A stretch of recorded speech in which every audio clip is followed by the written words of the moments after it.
Okay, folks, it's your buddy Mike Messier. Just saw Horizon, An American Saga Part 1, Kevin Costner. I think you should go see this movie. I saw it. I enjoyed it. 3 hours and 1 minute. Wow. Couldn't get it down to 3 hours, Kevin. But, yeah, very good, epic. I'm not sure if we got 2 parts to this, 3 parts, but I'm looking forward to whenever the next part comes out. I did not catch when part 2 will be here, but I'll be there to see it. One minor complaint because of this Inside Out 2 crap movie, this child's movie, and what's the other big movie that's hogging up the big screens? A Quiet Day Part 1, they're hogging up all the IMAX screens, all the Dolby Digital. Well, if any film deserves to be on those bigger, nicer screens, it's this one, but it's not because it's edged out. So I saw the movie on a nice enough theater screen, but I do feel like if I had enjoyed it on Dolby Digital or IMAX, I would have liked it even more. The beautiful landscapes, all the action, the wild, wild west. Yeah, so should you go see this movie? Should you go not? I say go see it. Now, watching this film, I was thinking, when was this? I don't know if they gave an actual date or not. I was thinking it was like 1880s. You know, like 15 years or so after the Civil War. And then at some point in this film, some of the supporting characters are called to duty for the Union Army, okay, for the Civil War. So I guess that answers that question. So when did the Civil War start? Was it 1860 or 1861? Something like that. So now we know our time spot. I'm going to choke all goddamn night. So then it's like, what is Horizon? What is that? Well, if I got this straight, if I learned properly, there was this city in the Old West, which was basically sold, like property was being sold as if it was, you know, the great gold mining. Go there and get rich and find your gold and settle and all that stuff. But the salesman didn't bother to mention, oh, by the way, there's these indigenous people, these Apache Native Americans or Indians, as the people said back then, that might kill you for coming into their property, their land with the buffalo and all. No buffaloes in this movie. I could have used a good buffalo scene. But basically, you know, this is America, folks. Like the swindle, the con job. Oh, yeah, here's Horizon, this wonderful city just waiting for you fine folks to go out there. But we're not going to mention that these, you know, Apaches might kill you. Now, early in the film, this is a very epic, it's almost, I mean, I don't watch Game of Thrones, Tits and Dragons, as I called it. But I know that there's multi-families and multi-tribes or whatever the fucks, you know, all that horse shit. So in this, there are multiple stories going on at once that at times overlap, but I think in part 2, they'll really start to congeal. So we're kind of bouncing around from story to story with some stuff going on. And then, you know, you just have to start somewhere. So we start with this scene, and I don't know if the question was answered, but this woman is taking this child back, which I don't know if it's her child or she's shooting and killing this guy. And then later on, it'll be revealed that he has this weird brother family, all these, you know, hard-ass redneck fucks who are the brothers that are going to seek revenge. And I don't know if that boy is the child that she had with him or whatever the fuck. So she'll go off, and I guess she was a lady of the evening of sorts, and she'll find some simp to become her husband, and the brothers will come back. So that's one storyline. Then we have our buddy there, Kevin Costner, who's kind of just doing his thing. And this, you know, young lady of the evening is trying to give him a good deal on a little company for the night. And unfortunately, she's also got a day job as a babysitter for the other young woman of the night who had killed that guy's 2-year-old child. And so basically the brothers come back, and long story short, the parents of this little child get killed, and then the whore, the remaining lady of the night, shall I say, politically correct, she basically gets the offer from Kevin Costner, hey, look, I just killed this asshole to defend you. because I was just gonna fuck you, you know, as the prostitute that you are. But now these people, whoever were with this asshole, are gonna come and kill me. So if you want to hop on a horse and let's go. And she does go. So we have a little bit of that, a little bit of this. All these other stories going on. Sienna Miller is in this thing.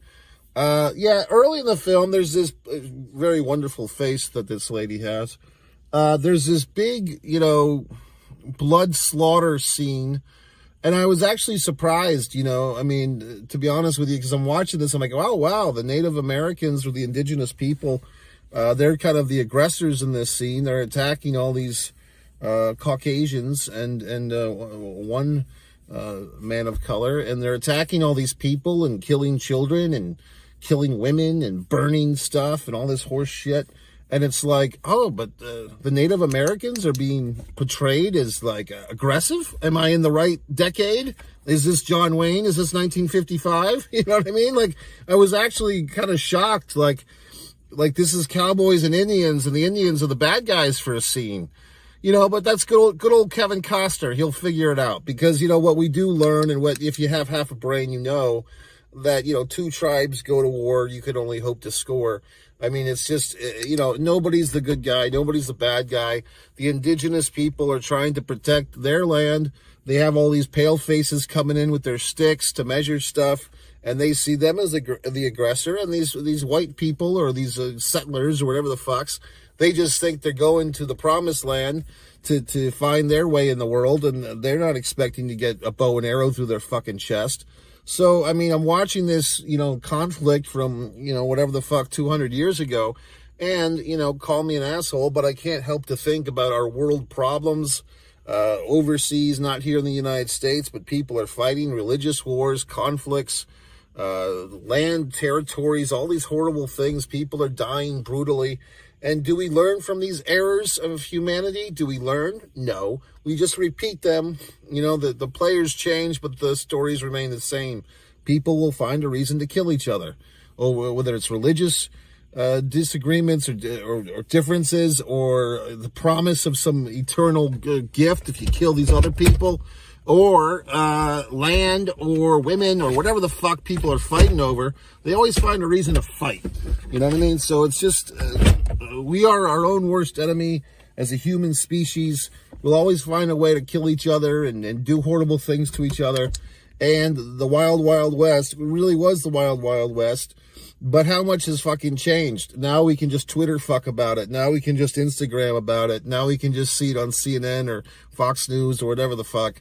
But the human urge to self-destruct, to kill thy fellow man, remains strong. So it's horrible and it's god-awful, but yet somehow it makes a good movie, because, you know, we're far enough removed from it now.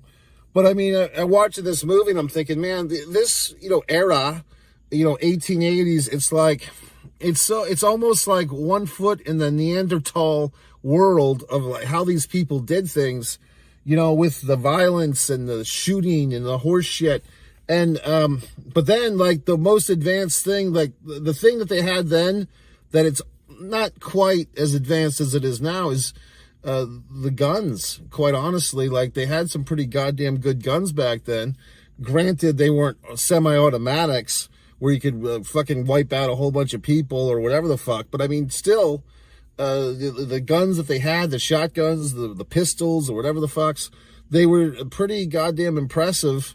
And I just thought that, like, you know, of all the things, like, that we have that they don't, the good old TV, this phone that I'm using, all these technologies that have come, I guess, you know, starting in the 1920s, Edison and all his colleagues and all the people that he stole ideas from, you know what I mean? But back then, they did have some photographs, because we saw a couple of photographs in this thing, but really their guns were fairly fucking impressive, to tell you the truth, you know what I mean? So, and as far as, like I said, a non-semiotic weapon, I mean, their fucking guns were powerful. And the bow and arrow, of course, powerful.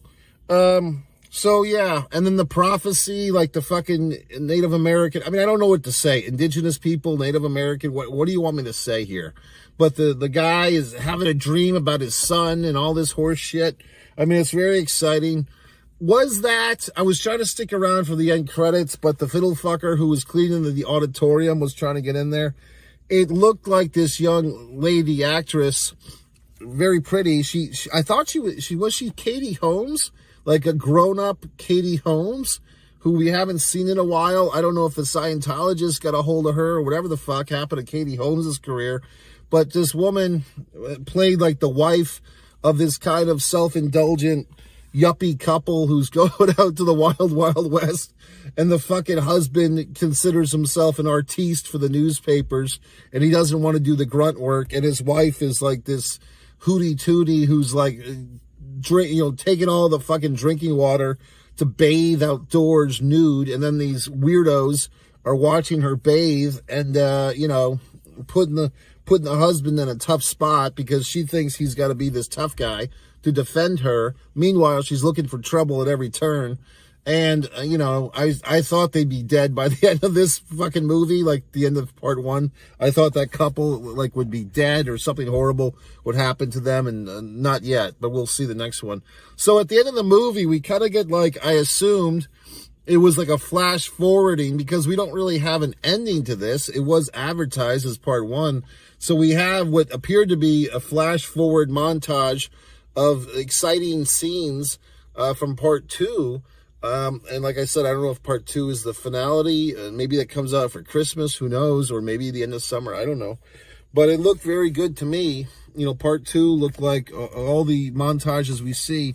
Do I have any other thoughts on this thing?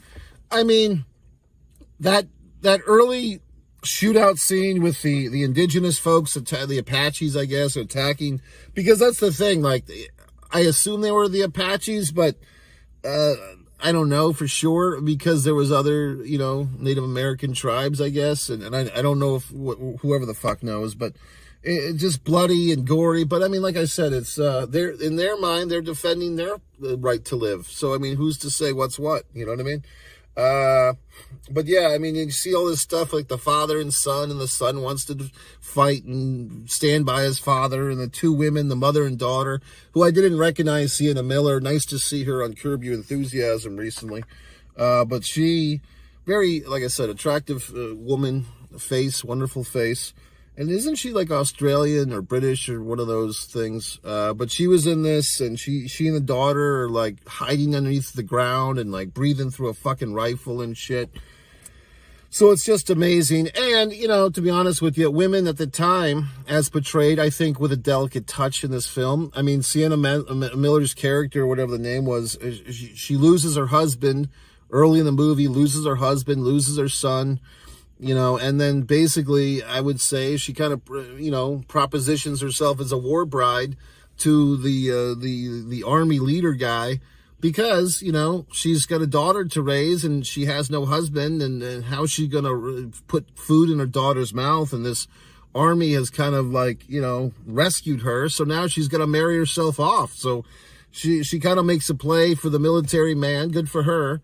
Because to be quite, brutally sad and honest, I mean, women couldn't run a Revlon corporation back then, or they couldn't be an Instagram model, or they couldn't be a librarian, or whatever the fuck. They couldn't do all these wonderful things that they couldn't be vice president of the United States of America like women can now. They didn't have their liberation. They couldn't vote. So, I mean, the women, at the time kind of had to do what they had to do. So for this lady, I mean, she's a widow now. And she's got a daughter to raise, and she's still highly attractive, obviously, because it's Sienna Miller playing the part. So she has to essentially make herself beautiful for this military guy, and of course she does.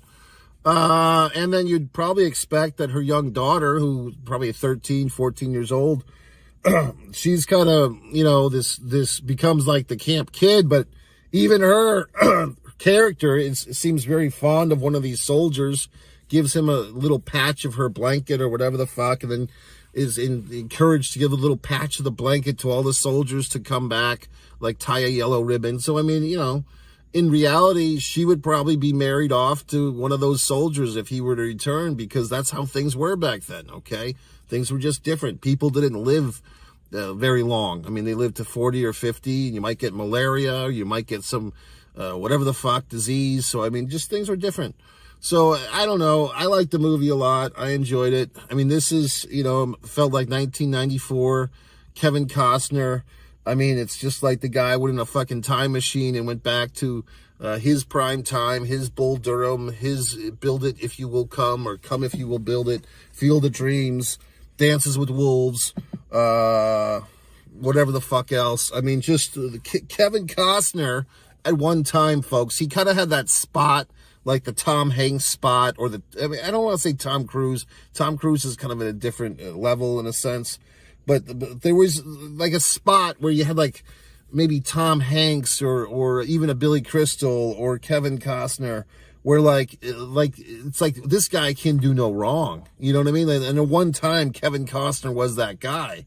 And now, to be honest with you, as famous and popular as he is, I wouldn't say that The Rock, Dwayne Johnson, has ever done that. I mean, because maybe for a little while, but I mean, Black Adam was a big flop, and he's had other flops. But there has been times when, like, one particular person, I guess you could even say John Travolta in the late 90s kind of had a couple of years like that, where, like, one particular actor is, like, the go-to machine of money. And, at one time, and critical acclaim as well. So I think Kevin Costner and Tom Hanks, the Billy Crystal didn't really do that. He wasn't like a Oscar-winning guy, but he was more like an Oscar host type of guy.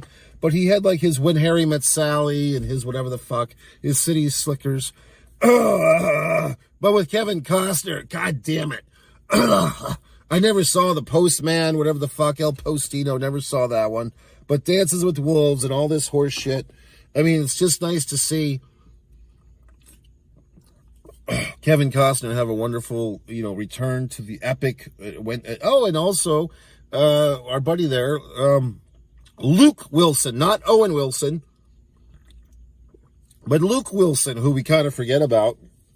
I was in Los Angeles many years ago with a friend of mine, and we were walking around some part of LA, and I looked over, I said, hey, that looks like Luke Wilson, but he's drunk. And my friend was very upset because she said, if you spot a celebrity, you don't say anything. Well, what the fuck? I mean, I wasn't expecting to walk by Luke Wilson, whether he was drunk or not, but it did look like Luke Wilson.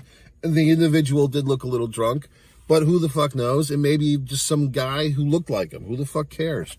But I thought that this movie, and also one of my LA memories, I thought I saw Halle Berry walking a dog in Los Angeles once, so who knows? But a very exciting movie, very good entertainment. If you do go to this thing, I would say try to get into the theater. Don't watch it on streaming. Don't be that asshole that says, oh, I'll just wait a couple of weeks to watch it on streaming. Don't be that piece of shit.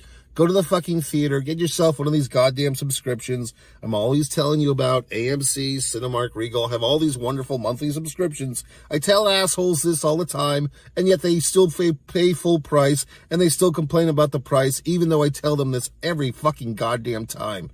In the meanwhile, for any of you fucks that may have noticed, your buddy Mikey Messier is officially kicked off of Facebook. They flagged me or whatever the fuck for sharing copyrighted material. But the reality is, I mean, there's so many assholes on Facebook that are sharing all types of treacherous things. You know what I mean? So, I mean, sometimes I do these little Facebook shorts using music that Facebook puts in there. Sometimes I'll copy and paste a link. But, I don't know what the fuck they're talking about because I was certainly not profiting from anyone else's material. But usually I'm just streaming my own shit, not somebody else's shit. So I don't know. I don't know what the fuck their problem is. But for the time being, all 3,500 of my Facebook friends might be wondering, well, gee whiz, what happened to your buddy Mike Messier? Well, here the fuck I am. You can tell people, if you happen to be one of the inside elite who know me and know these people, and they say, well, gee whiz, what happened to Mike Messier? You say, well, gee whiz, he's fine. Just Facebook fucked him in the ass. That's all. So anyway, folks, it's your buddy Mike Messier. One Man in the Camera Films is my wonderful YouTube channel for my films. One Artist, Mike Messier, for my wonderful art. Fighter Play Basketball. My award, well, it's not an award-winning novel, but my wonderful novel. Shtick Man recently won a nice comedy award from the Alternative Film Festival. And this channel is one Mike Messier. So go to MikeMessier.com. All the hyperlinks are there. Scroll to the bottom, buy one of my books, and that's it. So yeah, go see this movie. It was very good.